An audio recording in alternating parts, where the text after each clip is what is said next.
This is the real threat of universal basic income. It would be very hard to get people to do degrading, dangerous work.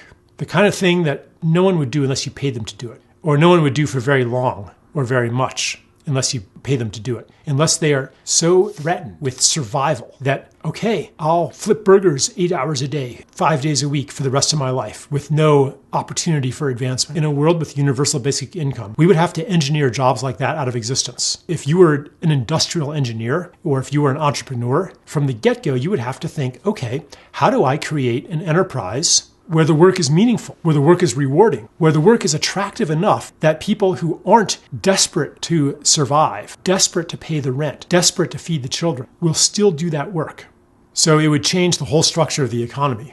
It's not that we would have no hotel maids and no shuttle bus drivers and none of those roles anymore, but there would be, I think, a lot less. People wouldn't be trapped in those things. I mean, I've had, summer jobs where I washed dishes. I've had phases in my life where routine manual labor was a balm. It was a refuge.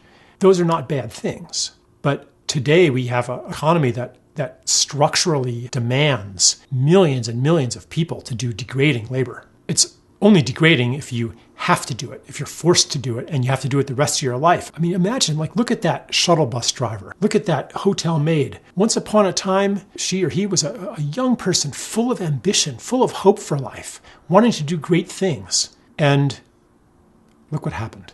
Do you really want to live in that kind of world? Do you want your affluence to be built on the humiliation of other people?